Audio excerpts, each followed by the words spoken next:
always thought of myself as someone with a good memory.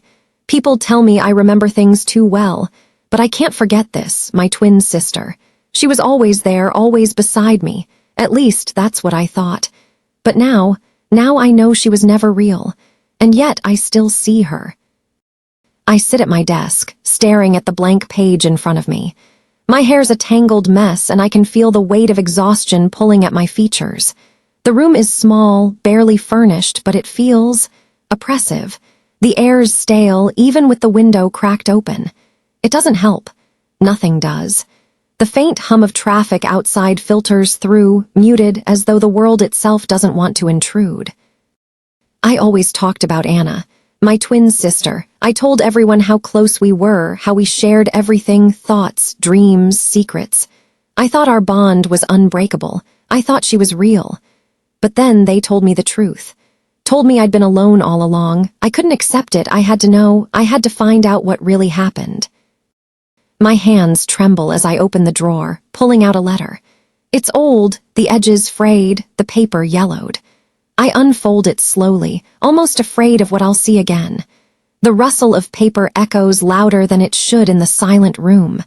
My heartbeat quickens in my ears as I read aloud, my voice barely above a whisper.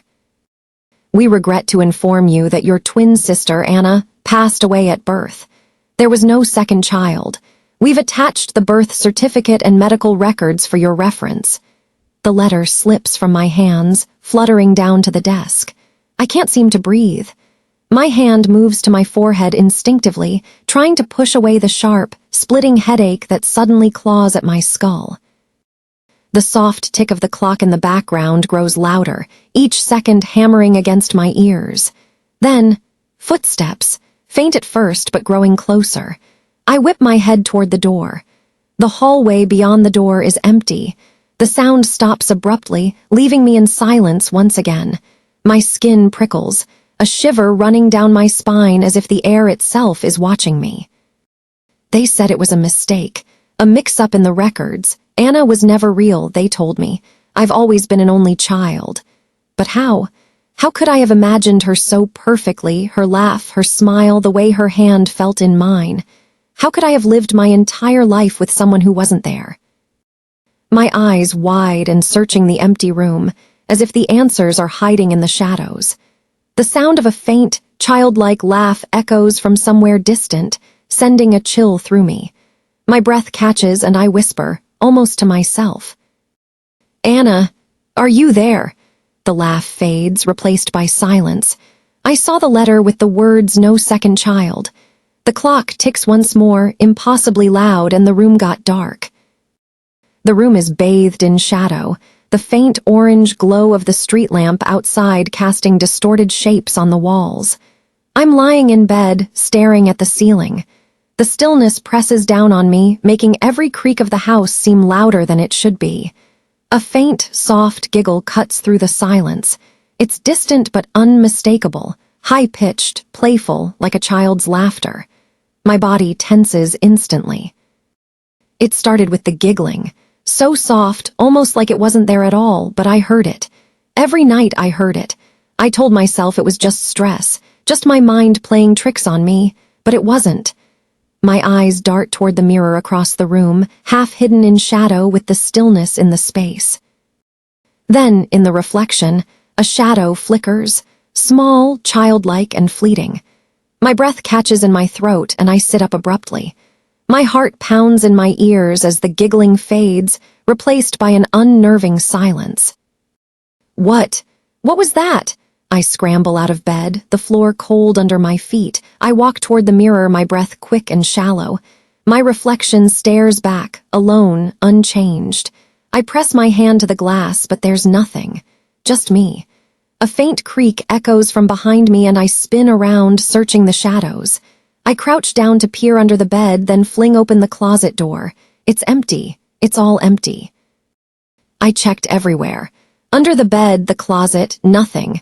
But when I turned around, as I straighten up, turning back toward the room, she's there. A fleeting glimpse of a girl in the corner, a girl who looks just like me. Her features are twisted, wrong, and her eyes are hollow. A sharp gasp escapes my lips as the figure disappears, leaving only the empty room. I saw her. I swear I saw her. It was Anna. It had to be Anna, but how could it be? Anna isn't real. She's never been real, right? My gaze shifts back to the mirror and my stomach knots. The reflection isn't empty anymore. She's there, standing just behind me, her hollow eyes locked onto mine. The soft patter of footsteps grows louder, coming closer, but I can't move. My body feels frozen as her reflection edges nearer, step by step, while I stand still, staring at the glass. I sit at a small cafe table, staring down at the murky swirl of my coffee. The spoon clinks softly against the cup as I stir over and over, not really thinking about it. The air smells stale old coffee, faint traces of something sweet from the counter. The street noise filters in through the window, muffled and distant, but it's just background static. None of it registers. I'm too tired, too scared. I keep telling myself it's all in my head, that Anna never existed, that everything I've been seeing, hearing, is just my grief messing with me. But then, I found the photo. My hands tremble slightly as I pull my phone out of my pocket. I tap on the screen, navigating to an old photo album. The camera focuses on the image I open. Two little girls in matching dresses, standing hand in hand in front of our old house. My chest tightens as I stare at it. The low hum of the cafe fades into the background, replaced by a sharp ringing in my ears as I focus on the photo. One of the girls is blurry, faded like she doesn't belong there. The edges of the picture flicker, almost imperceptibly. Why is she blurry? She's not real, is she? The camera zooms in on the photo. The distortion spreads, the blurred figure seeming to shift, almost move. Then I hear it a whisper, soft, drawn out like a breath against my ear. A faint voice calls my name, barely audible but unmistakable. Sarah, Sarah, I'm here. My breath catches and I fumble with the phone, nearly dropping it. I glance around the cafe, but no one else reacts. It's just me. Always just me. It's not just the mirrors anymore. Now I hear her voice. I see her. In the corners of my eyes, in the empty spaces where no one should be. She's everywhere, watching me, following me, and I can't trust what I see anymore. I can't trust my own mind. I shove the phone back into my bag, grabbing my coat as I stand abruptly. The chair scrapes against the floor, earning a glance from the barista, but I don't care. I hurry out of the cafe, the cold air hitting me like a slap as I step onto the sidewalk. The city is alive around me, cars honking, conversations blending into a dull roar, but it doesn't feel real. My footsteps echo too loud as I walk quickly, glancing over my shoulder every few seconds. The shop windows reflect the world around me as I pass. For a moment I see her, Anna, standing just behind me in the glass. A small, pale figure, her face turned up toward mine. I spin around, heart racing.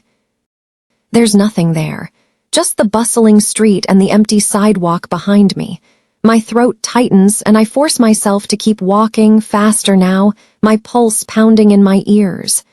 A faint giggle rises above the city noise carried on the wind. My legs feel like lead, but I can't stop. I can't look back again. I won't.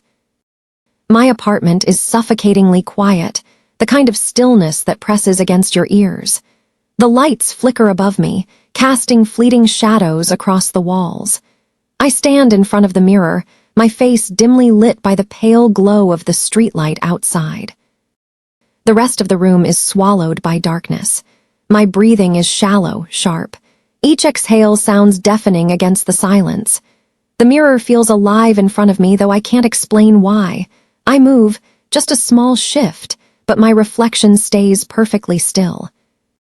I can't escape her. I've tried everything. I covered the mirrors, locked the doors, even left town. But it doesn't matter. She always finds me. She's in the glass. She's in my dreams, always watching, always smiling. But how? She was never real. Was she? A shadow flickers behind me in the mirror, a small figure just out of focus.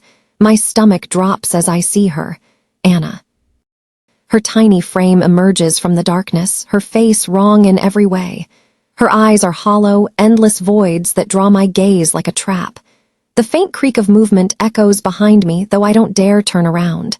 My legs feel like stone. The reflection grins at me, her lips stretching unnaturally wide. My own face stays frozen in terror. She's not copying me. She's separate.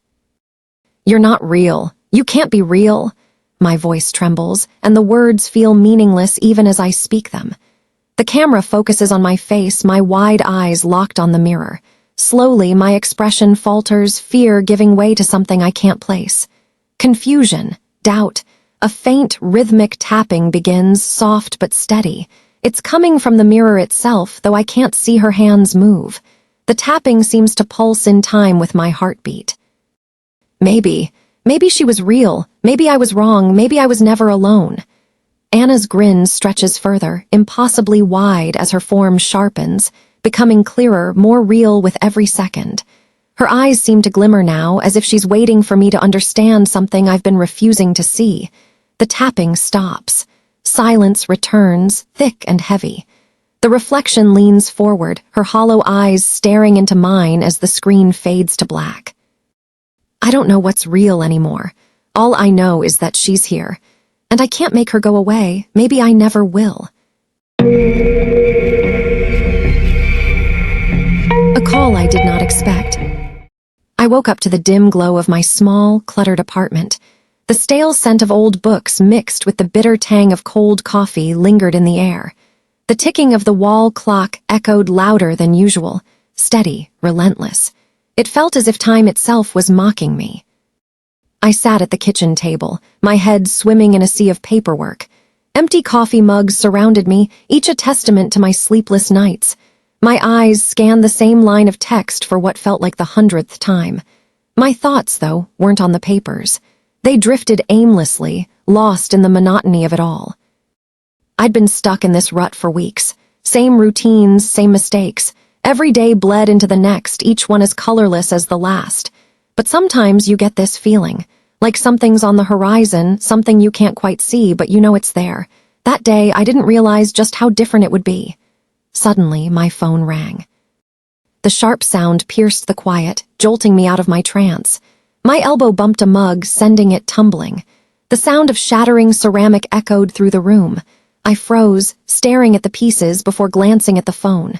The screen glowed faintly, displaying an unknown number. My heart skipped a beat. I hesitated, brushing a stray lock of hair behind my ear, and finally answered.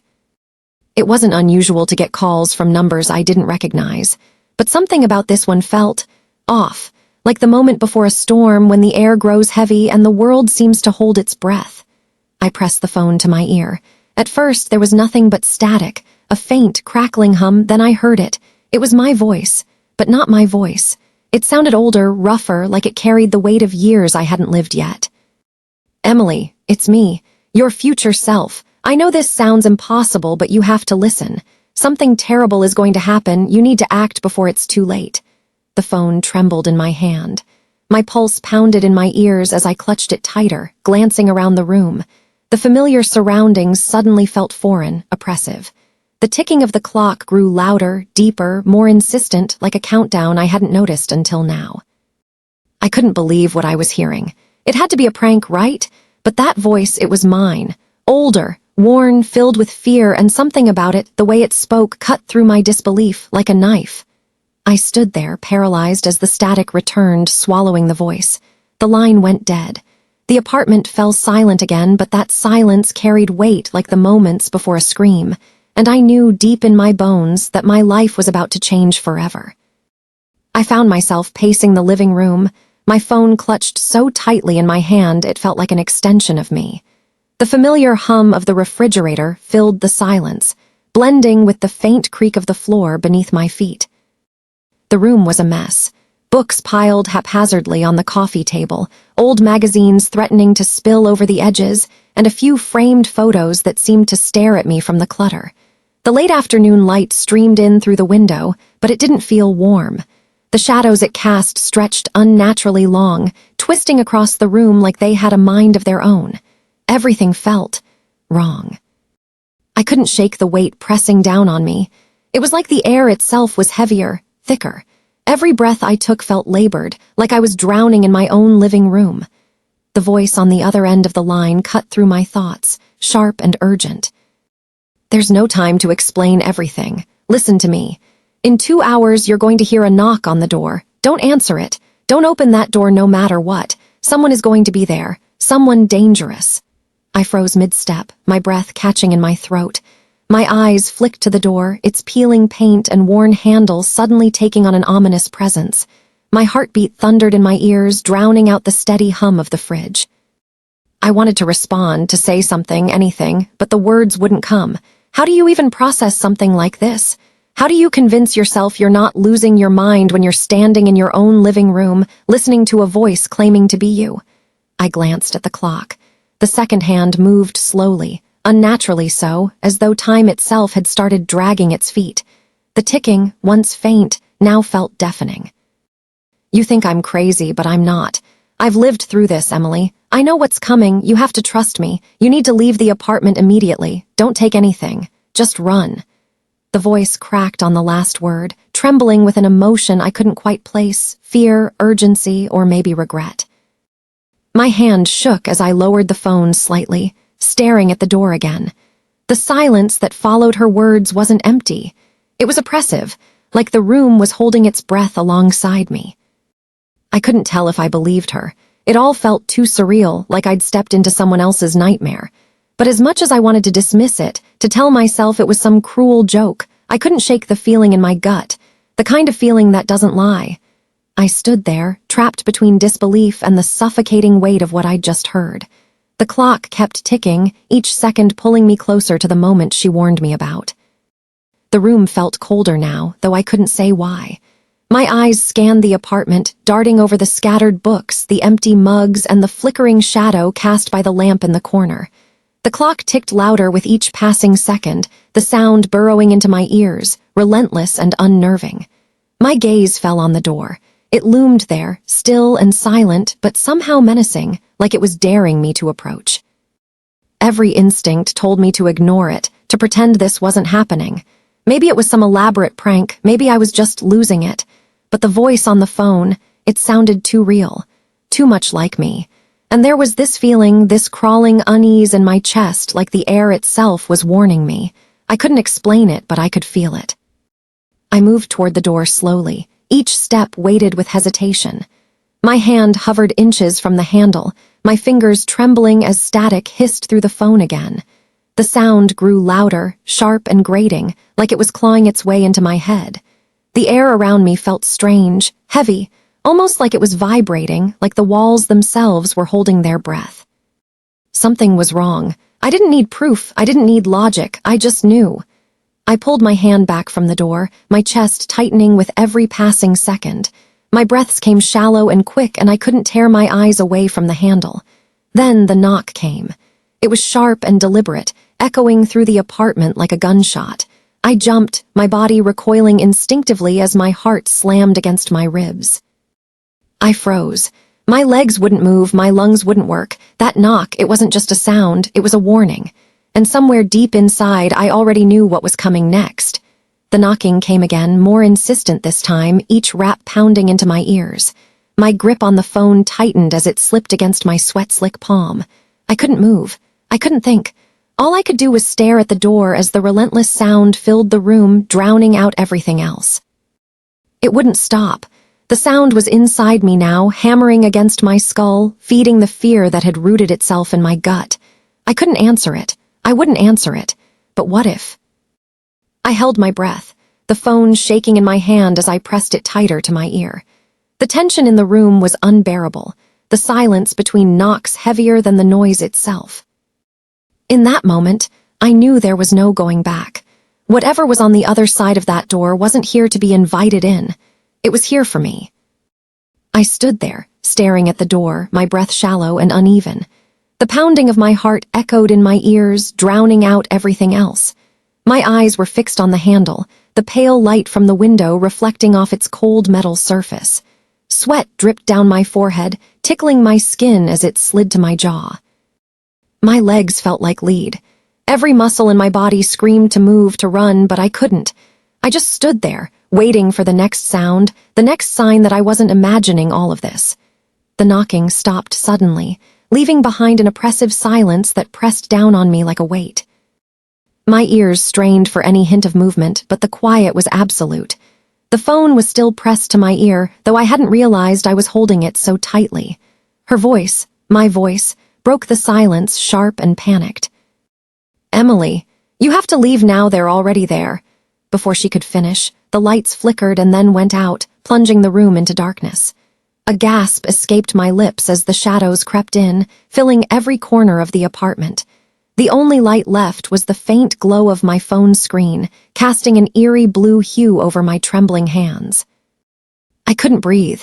The darkness felt alive, wrapping itself around me, squeezing the air from my lungs, and then the knocking started again. It was louder this time, more forceful. The sound reverberated through the apartment, each knock sharper than the last. The door rattled violently, as though whatever was on the other side was trying to break through. It was too late. I should have listened. I should have left when she told me to. Now, whatever was out there, it was coming for me. I glanced at the clock. The second hand crawled forward, each tick stretching into an eternity. Only a few minutes had passed, but it felt like hours. My hand trembled as I reached for the door handle, the cold metal sending a jolt through my fingers. My mind screamed at me to stop, to pull my hand back. But it was like I wasn't in control anymore. The door called to me, daring me to open it to see what waited in the darkness beyond. The phone screen flickered in my hand, its glow sputtering before going black. The voice, her voice, cut off mid-sentence, leaving me alone with the knocking and the suffocating silence. I turned the handle slowly, my fingers slick with sweat, each creak of the mechanism echoing in the room. The door cracked open just a fraction, and I froze. The darkness beyond it wasn't just empty, it was thick and suffocating, like a void waiting to swallow me whole. I should have stopped. I should have run. But as the door hung open, I knew I'd already let it in. I stumbled back from the door, my breaths coming fast and shallow. My chest ached with the effort of breathing, and my pulse pounded so hard it felt like my ribs would crack under the pressure. The handle moved on its own, the door creaking open with agonizing slowness. Beyond it was nothing but black. The hallway was there, but it wasn't. Just this void, so dark it felt like it could swallow the light from the room. I tried to make sense of it, but my mind was spinning too fast, tripping over itself. The apartment was quiet now, too quiet. The only thing I could hear was my own breathing, sharp and ragged in the silence. I glanced around the room, desperate for anything to ground me. The dim light from the lamp barely reached the edges of the walls, casting long, distorted shadows that seemed alive.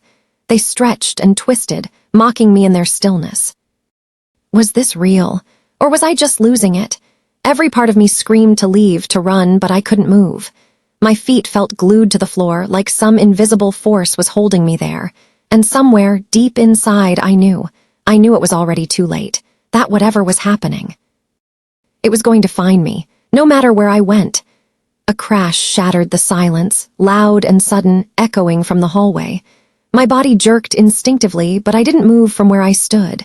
The sound of shuffling footsteps followed, faint but unmistakable, dragging closer. The air changed. It got heavier, colder. My skin prickled and every nerve in my body screamed to run, to hide, but I couldn't even scream. The door creaked wider, moving on its own. I stood frozen, my eyes locked on the widening gap, the void beyond growing larger, darker. Then I saw it, a shadow, formless at first, but undeniably there. It stepped into the room and my breath hitched. It looked like me. No, it was me. Almost. It had my face, my body, but not my eyes. Its expression was empty, hollow, like a shell of who I was or who I could be.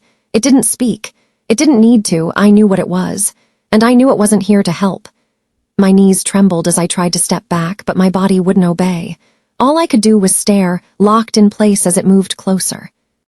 I didn't know if it was my future self or something worse. Something I couldn't understand, but it didn't matter. I knew one thing for sure. It stopped inches away, the cold radiating off it like an aura. My heart felt like it would explode, but I couldn't look away. It was too late. Whatever this was, whatever it was, I knew there was no escaping it, no fighting it. It was already here.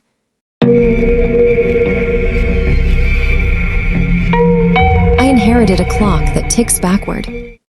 The room felt warm, almost stifling as I stepped inside. The dim light from the old brass lamp cast soft, golden shadows over the worn furniture. The scent of aged wood and dust clung to the air, making it feel heavier somehow. In my hands, I carried the clock, small and wrapped in a faded cloth. It was heavier than it looked, the ornate brass edges digging slightly into my fingers as I held it. I've always thought time was simple, straightforward. It moved forward second by second, hour by hour. That's just how it worked, wasn't it? But when I inherited this clock, everything I thought I knew changed. I walked toward the mantel, my steps slow, deliberate. The house was too quiet. Not peaceful, though, just silent, like it was waiting for something. The cloth slipped away as I placed the clock on the mantelpiece. The face was cracked, faint spider web lines stretching across the glass. But the hands, they were perfectly intact. I stared at them, trying to make sense of the strange unease curling in my chest. It had been my great-uncle's. The man was eccentric, always muttering strange things. When he handed me the clock, all he said was, "Emma, you'll understand when the time comes." I thought it was just another one of his cryptic sayings. The ticking started softly at first.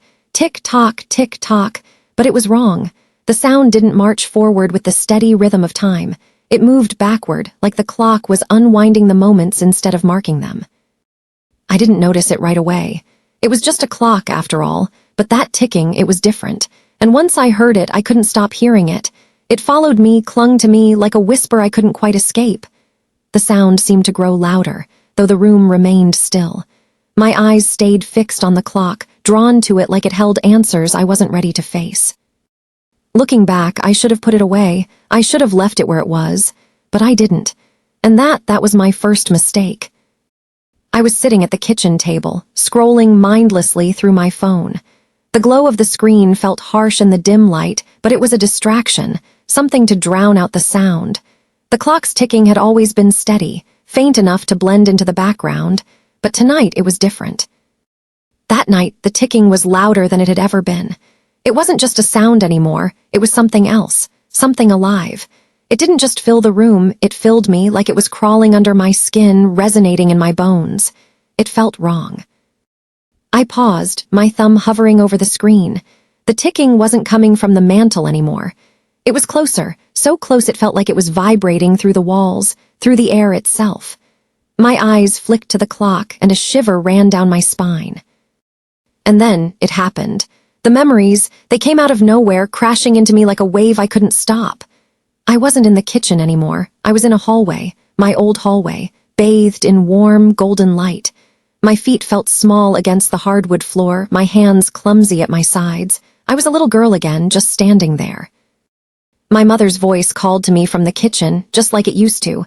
But something was wrong. I didn't belong there. I wasn't supposed to be there. My breath caught in my throat. I knew this memory. I'd lived it before. But this wasn't just a memory. It was something else. I glanced up and my heart stopped. In the doorway of the kitchen, there she was. A child, me, but it wasn't just a reflection or an illusion. She was standing there, staring at me. Her eyes weren't mine, though. They were darker, emptier, like she was hollow inside. I've seen this before. I know I have. But I wasn't a child. I wasn't standing in that hallway, and yet it felt real. It felt like I'd been thrown back, like I was living the past all over again. The ticking grew louder, faster, relentless. It pounded in my ears, a deafening, frantic rhythm that drowned out everything else. My vision blurred as I blinked rapidly, shaking my head to clear it. And then, just as suddenly as she appeared, she was gone. The room went silent, completely, utterly silent. I sat there, staring at the empty doorway, my heart racing. I didn't know what had just happened, but I knew one thing for sure: this wasn't over. Nightfall has settled over the room. The dim glow of the clock on the wall is the only thing piercing the darkness. My eyes are fixed on its face, each tick of the second hand a sharp reminder of something I can't escape. The rhythm of it, unnaturally slow, eats away at me, gnawing at my sanity. The numbers, they move backward. I can feel it in my chest, a pressure building, the weight of time running in reverse. I press my hands to my ears, but it's no use. Nothing can drown it out. This isn't a memory, is it? It's happening right now. Every hour, every minute, I'm trapped in it. Reliving my mistake over and over, a choice I never had the courage to change. The clock's hands begin to twist and contort, moving in ways they shouldn't. The numbers scramble, rearranging themselves in a chaotic dance I can't control. And then, suddenly, I smell it. The thick, bitter scent of smoke of burnt wood fills my nostrils. My heart stammers in my chest, my breath catches, it's all coming back. It was the fire, the one I never told anyone about, my mother's kitchen. The one time I left the candle burning too long. I thought I could put it out, I thought I could stop it, but... The flames erupt from the floorboards, twisting and snapping, licking at the air like a hungry beast. The heat is suffocating, thick and oppressive. I stumble backward, gasping for air, but it's useless. The smoke claws at my throat, choking me. It feels so real, so tangible. I can almost hear the crackle of the fire, feel the heat as it curls around me. My eyes water, I can't escape it. I was the one who caused it. I was the one who let everything burn, but no one ever knew. They just blamed the faulty wiring, the old house. But it was me, I did this. And now the clock, it won't let me forget.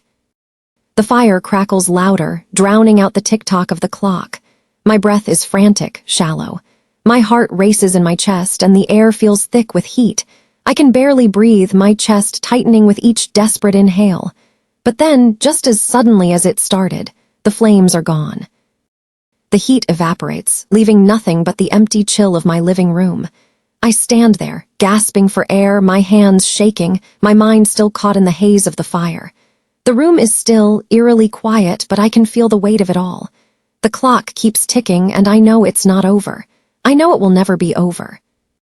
The clock has stopped. Completely, the hands freeze at 12 o'clock, not moving an inch, and the silence in the room is deafening. The weight of it presses down on me, suffocating. I can feel it in my bones, the absence of sound. I'm not sure if the stillness makes it worse. I'm disoriented, confused, like I've lost all sense of time. What's real? What's happening? I don't know anymore, I'm trapped. It's not over, it can't be. Every time I think it's finished, the clock starts again, the past doesn't let go. It drags me under, like a flood, pulling me deeper and deeper into the darkness, until I can't remember where I am anymore. I can't stay still. I pace around the room, my eyes darting from one corner to another. The walls seem to close in on me like they're alive, watching. I don't know what I'm looking for, but I can't stop. The floor creaks beneath my feet. The air is thick, oppressive. I feel like I'm losing my grip on everything, and then I hear it. The clock. It's ticking again, but it's wrong, backwards, just like before. Tick, tock. I hear things. Whispers, the crackling of fire. My own voice calling out, begging for help. But there's no one here, only me and the clock. Tick, tock, tick. The furniture. It's warping. The edges blur, like it's decaying right before my eyes, sinking into the floor. The walls are shifting, pulsating, breathing with an unnatural rhythm. But the ticking is getting louder. So loud I can feel it vibrating in my chest. My pulse quickens, panic rising. What is happening? What's real? I thought I could control it. I thought if I just got rid of the clock, if I just threw it away, it would stop. But it's always there, watching, waiting, and it knows. It knows I have to face the truth. The ticking begins to accelerate, each tick faster than the last, until it's a frantic, maddening pace. The room starts to shake. The floorboards groan, and the walls shudder like they're alive, like a heart beating from deep within them. The clock, it's growing louder. The noise, it's unbearable. I can't think, I can't breathe, it's all consuming. And now, I don't know if I'll ever escape it. The room continues to warp around me, the walls bending like they're suffocating the air itself. The ticking fills my ears, faster, louder, relentless. I'm not sure where this ends, if it ever will. Maybe it never will. Maybe this is my reality now. I stand there, frozen in place, my eyes locked on the clock. The ticking, it's all I can hear now. It's deafening, a relentless roar that drowns out everything else. The seconds, they crawl and twist, each one a violent pulse in my mind. I can see the hands spinning backward, faster and faster, the numbers scrambling in a wild, chaotic dance. It's like the very fabric of time is unraveling right before my eyes. Maybe time doesn't move forward anymore. Maybe it never did. Visual. The camera shifts, and I catch my reflection in the window. My face. It's distorted with fear, every muscle taut, every line in my expression screaming panic.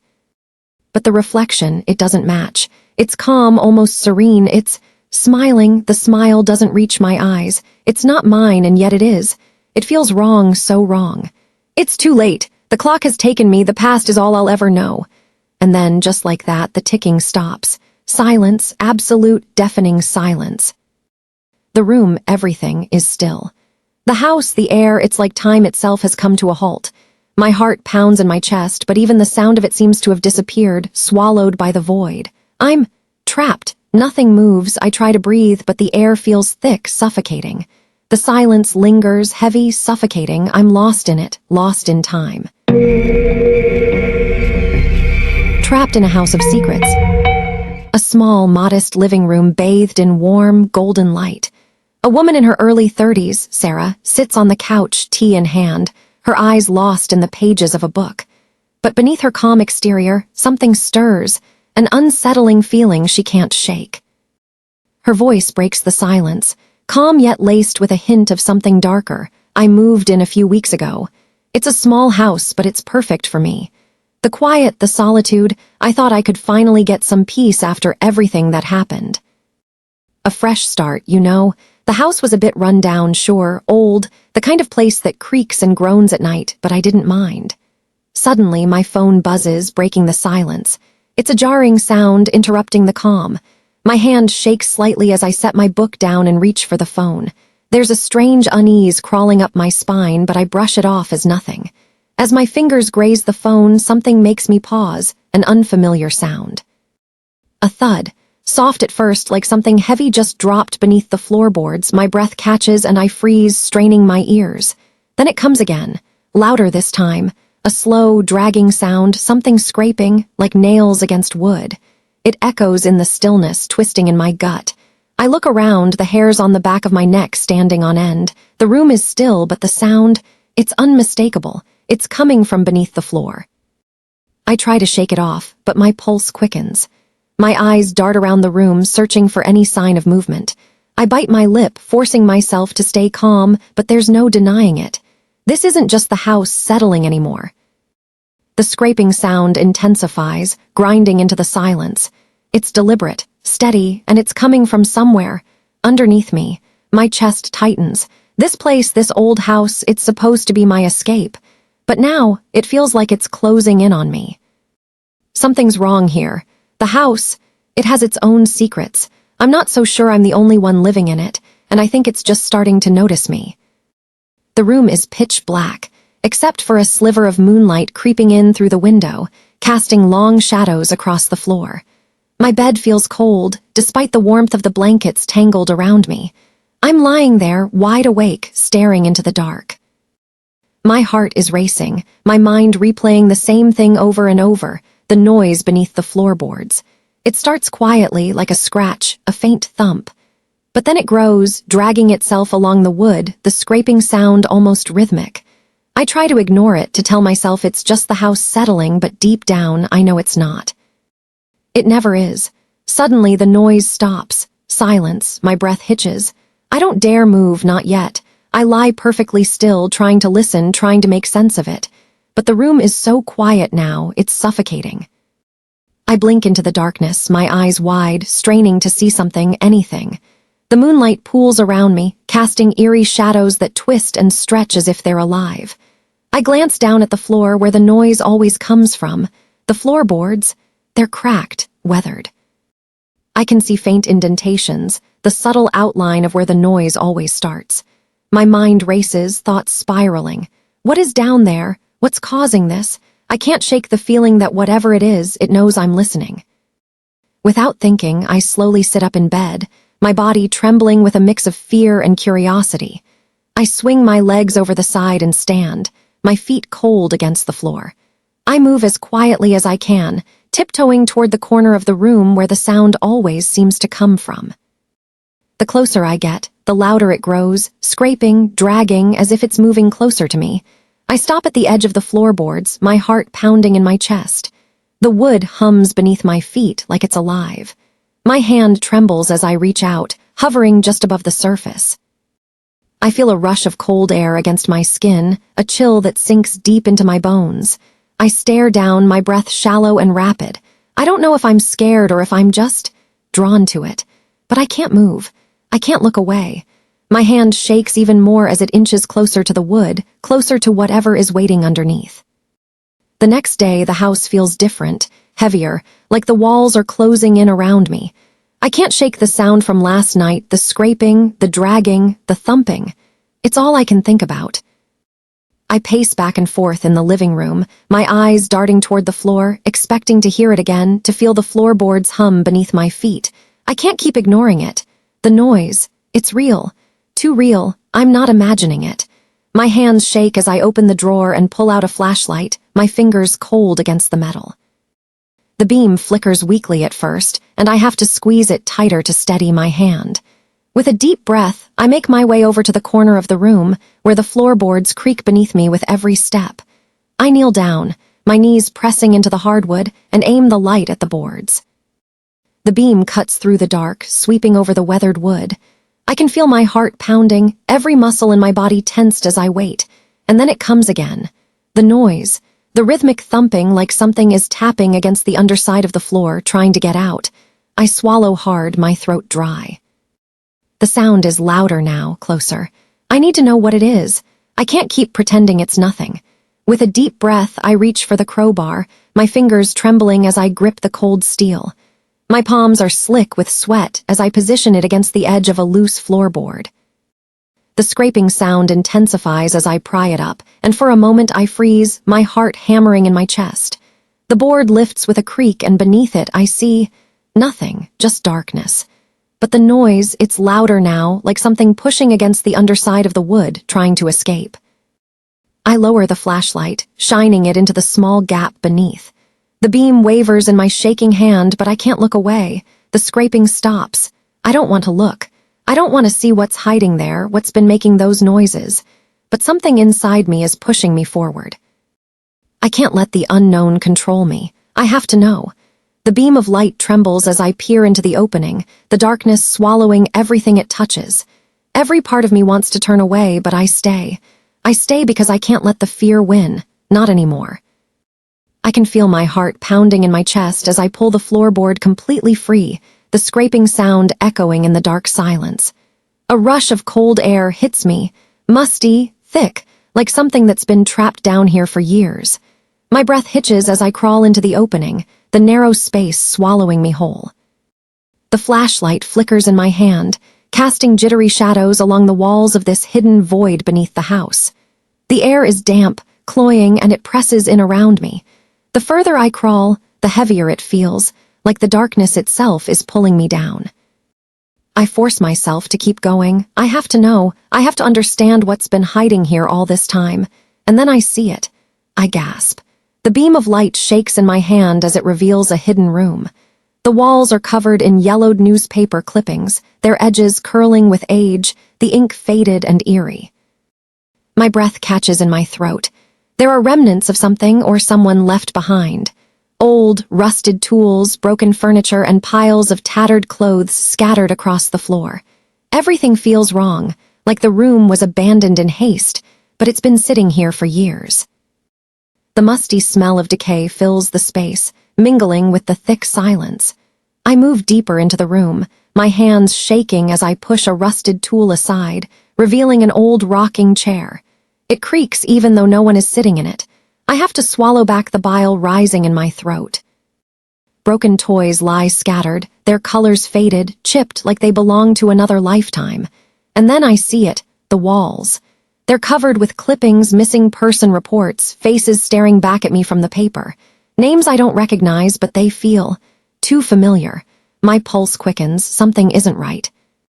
I approach one of the walls, my fingers trembling as I reach out to touch the brittle paper. It crumbles beneath my touch as I pull a clipping free.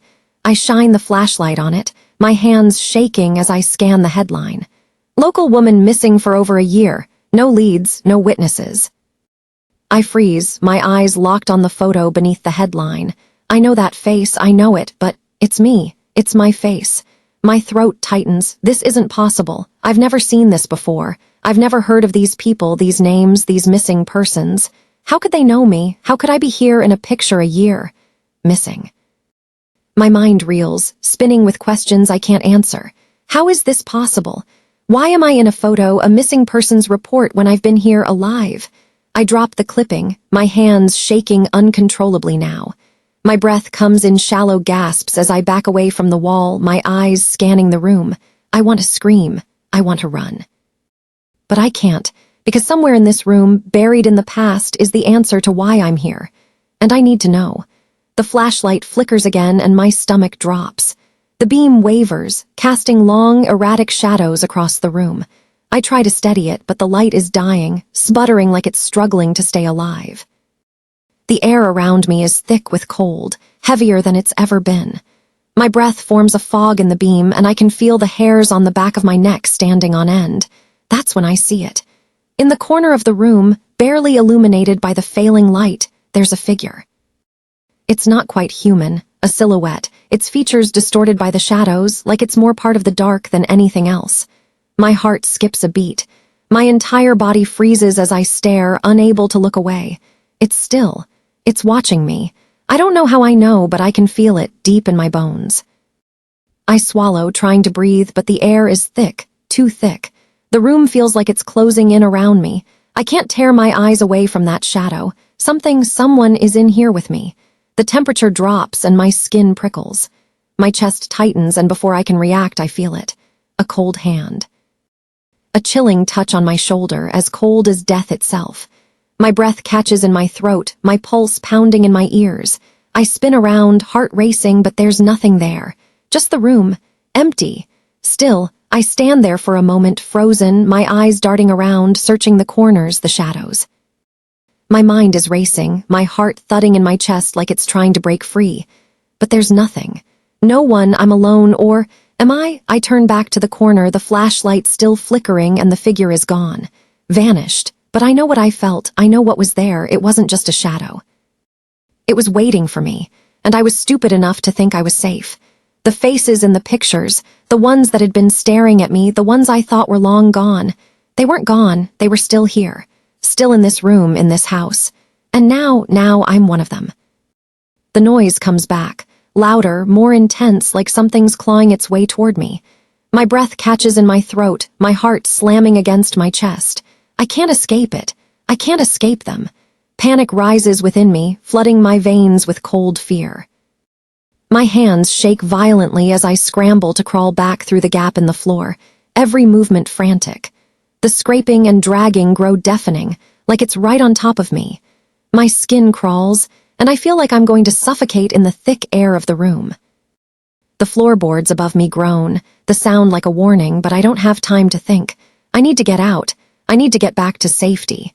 But as I push with every ounce of strength, the floorboard won't close. The gap stays wide, mocking me, and the room feels like it's pressing in, suffocating me with its weight. I climb faster, my body slipping, scraping against the sharp edges of the opening. My hands are slick with sweat, my legs burning as I push myself up. I can feel the cold air swirling around me, thick and suffocating, pulling me back. The noises are still there, growing louder, angrier, like they're not just beneath me, they're in me now. I reach for the surface, my fingers stretching, but just as I think I've made it, I hear it. A soft, almost imperceptible scrape from below, and then I see it. A hand, a shadowy, twisted hand emerging from the darkness beneath me. Its fingers are stretched toward me, clawing through the blackness like it's trying to pull me back into the void. My breath catches in my throat. I try to scream, but the sound dies in my throat. My body freezes, every muscle locked in terror, but I can't stop myself from staring at that hand, reaching out from the darkness. I don't know how long I've been here. Minutes, hours, days, I've lost track of time. The noise never stops. It never stops. I've tried to leave, to run, to escape, but the house won't let me. It's never let me. I can feel it now, deep in my bones. It's pulling me, keeping me here. I don't know if I'll ever get out. I don't know if I ever can get out. The stranger, who knows my secrets. It began so simply, just a message. I almost didn't notice it at first. The screen flickers. A single line of text appears. You lied to her last night. The words hover, glowing faintly before fading into blackness. The static becomes louder. But when I read it, my chest tightened. The room seemed smaller. Who could know? I'm sitting in my dimly lit room. The blue glow of my computer screen bathes my face, the only source of light. My hands hover above the keyboard, trembling. My breath is shallow, my heart pounding in my ears like distant thunder. I remember the silence that followed. It wasn't peaceful. It was wrong. Even the hum of the fridge felt oppressive, like it was mocking me. The shadows stretch unnaturally as faint creaks echo in the background, each sound sharper than it should be. This is my room. I told myself it was just a prank, a coincidence, but deep down I knew better, and that message, that was only the beginning. The screen glitches violently. My distorted face, warped and twisted, flashes for a split second. The static transforms into an unnatural, guttural noise before everything cuts to nothingness. The text on screen says, "The stranger who knows my secrets." The faint static grows louder, punctuated by soft typing sounds. My voice begins, low and uncertain, as if reliving a memory. It started with a message, just a single line on my screen, nothing special until I actually read it. The screen flickers to reveal a dimly lit room. My computer screen glows faintly, casting long, distorted shadows across the walls. My hands hover over the keyboard, my fingers twitching. "You lied to her last night." The glow of the screen reflects off my wide eyes. I froze. My fingers hang motionless above the keys as the room falls eerily silent, broken only by the distant, steady hum of the fridge. My chest tightens as though the air itself has thickened. The words weren't from any number I knew, but they cut straight through me, like they saw the secret I thought no one could. A bead of sweat slides down my temple as my breathing quickens. My hands tremble slightly before clenching into fists. The message stares back at me, mocking. It wasn't just a message. It was the truth. I had lied, something small, stupid, just to avoid an argument with Sarah. But how could they know? The screen flickers again, breaking the stillness. A faint buzzing sound grows louder as I grab my phone with shaking hands. I fumble, dialing her number, desperate to hear her voice. I didn't know what else to do. I needed to hear her to anchor myself, to make sure this wasn't real. "Hey, did you text me just now?" Sarah's voice comes through the phone, warm but tinged with concern. Her response feels like a lifeline. "What? No, are you okay?" For a moment, her voice calms me. I let out a shaky breath, my grip on the phone loosening slightly. But then my eyes flick back to the screen.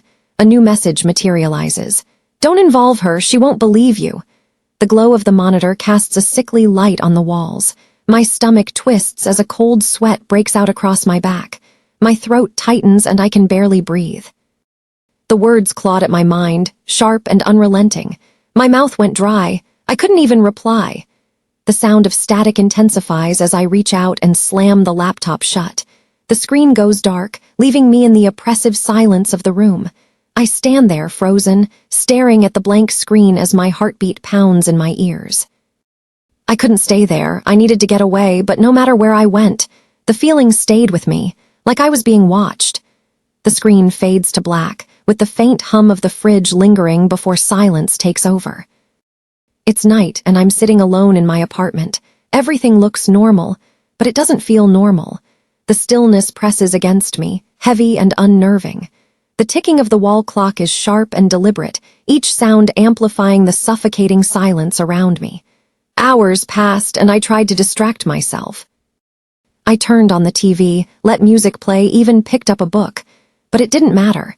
Every creak of the floorboards felt deliberate, like someone or something was there, watching me. I glanced anxiously at the clock. The hands seemed to drag, each tick slower than the last. My leg bounces nervously, my fingers tapping against my thigh. I can't sit still. By midnight, I had almost convinced myself it was all a joke.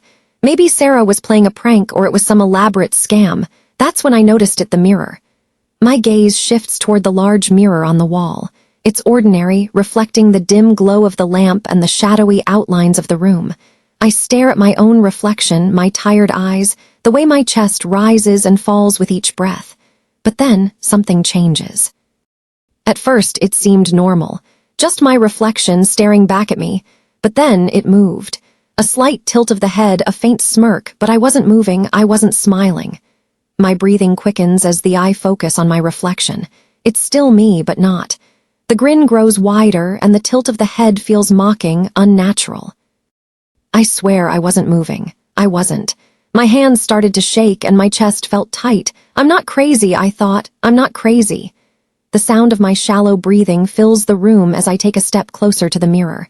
My reflection moves with me, every motion perfectly in sync. I lift my hand slowly, pressing my palm against the cold glass. I reached out, trying to prove to myself it was just in my head. My reflection matched me, every move identical, and then it blinked. The camera focuses on my reflection. It blinks again, slower this time, its smirk growing more sinister. My eyes widen as I stumble backward, knocking over a lamp. My heart races, pounding in my ears like a drum. I ran. Not out of the apartment, I couldn't even think that far. I bolted into my bedroom and slammed the door shut, locking it behind me. Safety. That's what I needed. Safety and familiarity, right? I collapsed against the door, my breathing ragged. My phone buzzes on the bedside table, its screen lighting up the dark room. But the messages, they didn't stop. The screen fades to black. The faint sound of my phone buzzing grows louder, its persistent hum breaking the silence. The bedroom is dimly lit, shadows stretching long across the walls. My phone buzzes on the bedside table, its glow casting an eerie light onto the bed. The sound is relentless, each vibration like a needle stabbing into my nerves. The messages wouldn't stop, each one worse than the last, pulling at memories I'd buried so deep I thought they were gone forever. I have no choice but to see the screen as it lights up with one message after another. You remember the fire. You know whose fault it was. You still hear the screams, don't you? The words burn into my mind as if they're alive. I stared at the screen, my breath caught in my chest. How could they know? I hadn't spoken about the fire in years. Not since. My head spins as I remember the scene of roaring flames devouring a house. There was a younger version of me, standing frozen in the flickering orange light. My face is pale, my eyes wide, reflecting the chaos as screams pierce the air. The sound of the fire crackles violently, overtaking everything. The buzzing stops for a moment, leaving an oppressive silence in its wake. My hands grip the edge of the bed tightly, knuckles white. The room feels smaller, the air thick like molasses. My chest tightened, my pulse pounding in my ears. I wanted to scream to shatter the silence, but nothing came out. The phone buzzes again, louder this time, like a jolt of electricity running through the room. Slowly, I pick it up, my fingers trembling. One final message fills the screen. Let me in. My eyes widen in terror. My lips part as if to speak, but no sound escapes. The words seem to pulse on the screen, drilling into my skull. Let me in. Let me in. The words, they echoed in my mind over and over. Let me in. Let me in. The phone slips from my hand, landing on the bed with a muffled thud. The screen goes dark, but the silence feels alive, pressing in from all sides. My breathing is shallow, ragged, as I glance toward the door, half expecting to see it creak open on its own. The faint sound of the phone buzzing returns, growing louder, almost like a heartbeat. My own racing heartbeat. No one knows, no one should know. The hallway stretches before me, silent and still. My hand hovers over the doorknob, trembling. The cool metal feels wrong against my palm, as though it's trying to warn me to stop. But I can't. My breath is shallow, each exhale catching in my throat. I don't know why I reached for it. Maybe I thought opening the door would make it all go away. Maybe I wanted to prove I wasn't losing my mind, or maybe I just wanted it to end. The door creaks as I slowly turn the knob. The sound is sharp and grating, cutting through the suffocating silence like a blade. I hold my breath as I push it open. The hallway beyond is dimly lit, the faint glow from a distant lamp barely illuminating the space. It's empty, or at least it seems that way at first. The hallway looked normal, ordinary even, but something about it felt wrong. The shadows, they moved when they shouldn't have, shifted in ways that didn't make sense. I saw the shifting shadows, flickering unnaturally along the walls. The faint sound of creaking floorboards echoes, though the hallway is still. My heart pounds in my chest, the rhythm deafening in the quiet. I'll never forget what I saw, or what I didn't see. The emptiness felt alive, like it was watching me, waiting. Maybe it was nothing, or maybe it was everything. My face, wide-eyed and pale, is this me? My reflection is caught in the glossy surface of a nearby picture frame, but it's distorted, indistinct. For a fleeting moment, it looks like something is behind me. A figure, a void. My breath hitches as I whip around, only to find nothing. My head told me there was nothing there, but my gut, it knew better. The faint creak of the door closing echoes, followed by the sound of a long, slow exhale. Then silence. Did she come back? No, she's dead. Everyone is dead. No one is alive to tell the truth. Do you think it's watching you too? Maybe it's just me, or maybe it's already with you.